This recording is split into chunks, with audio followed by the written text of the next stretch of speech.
RMS Titanic ایک مشہور برطانوی مسافر بحری جہاز تھا جو اپنے پہلے ہی سفر کے دوران ایک برفانی تودے سے ٹکرا کر ڈوب گیا تھا۔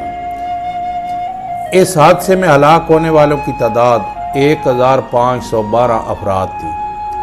ٹائٹینک نے امریکی شہر نیو یارک کے لیے اپنے سفر کا آغاز برطانوی شہر ساؤ تھیمپسن سے کیا تھا اور یہ شمالی بحیرہ اوقیانوس میں ڈوبا۔ اس کا ملبہ اب بھی سمندر میں 3 یا 4 ہزار میٹر گہرائی میں موجود ہے۔ اپنے سفر کے آغاز کے چوتھے اور 5ویں روز کی درمیانی شب اس میں سوار 1502 مسافروں کی زندگی کا چراغ اس وقت گل ہو گیا جب یہ سمندر کا بادشاہ برف کے گالے سے ٹکرا کر 2 ٹکڑے ہو گیا۔ لائف بوٹس کے ذریعے وائٹ سٹار لائن کمپنی کے ٹائٹینک کے صرف 722 مسافر زندہ بچ پائے۔ ان میں کمپنی کا مالک اس میں بھی شامل تھا جو خواتین اور بچوں کو ڈوبتے جہاز میں چھوڑ کر ایک کشتی کے ذریعے نکل گیا۔ اس خود غرضی پر وہ پوری زندگی نفرت کا نشانہ بنا رہا۔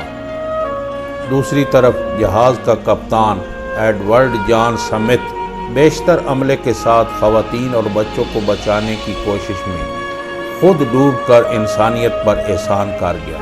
وہ آخری آدمی تھا جس نے جہاز سے چھلانگ لگائی۔ ایک آدمی آخری کشتی کی طرف تیرتے ہوئے لپکا تو ایک مسافر نے کہا، یہ پہلے ہی اوور لوڈ ہے۔ اس پر تیراک پیچھے ہٹ گیا اور کہا، آل رائٹ بوائز۔ یہ جہاز کا کپتان 62 سالہ ایڈورڈ جان سمتھ تھا۔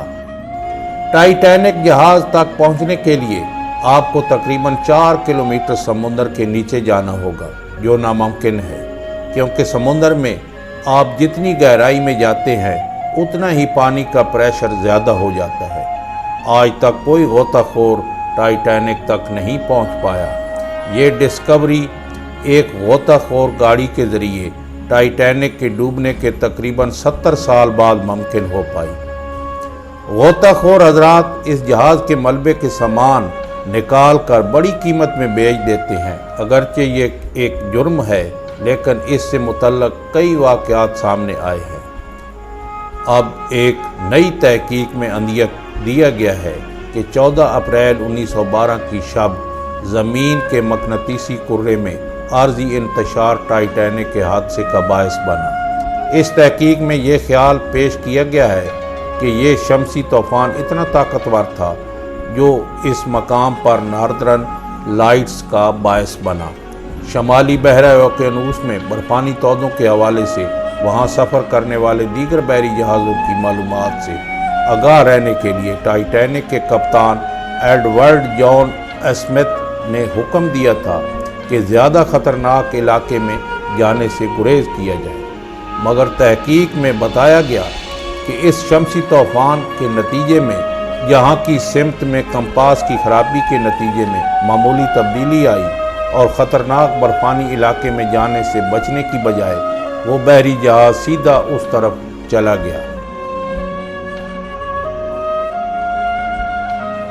اس خیال سے ٹائٹینک کے حادثے کی ایک اور پہلو کی وضاحت بھی ممکن ہوتی ہے، اور وہ یہ ہے کہ ڈوبتے ہوئے جہاز سے مدد کی درخواست پر دیگر بحری جہازوں نے پہلے غلط سمت میں تلاش کی اور بعد میں درست جگہ پر پہنچے۔ تحقیق میں بتایا گیا کہ یہ شمسی مداخلتی امداد کی کوششوں میں رکاوٹ بھی بنی۔ جب کپتان کو اندازہ ہو گیا کہ ٹائٹینک کو ڈوبنے سے بچایا نہیں جا سکتا تو انہوں نے 2 ریڈیو آپریٹرز کو مدد کے سگنل قریبی جہازوں کو بھیجی۔ RMS بالٹک جو ان جہازوں میں سے ایک تھا جس نے مدد کی کال پر جواب دیا۔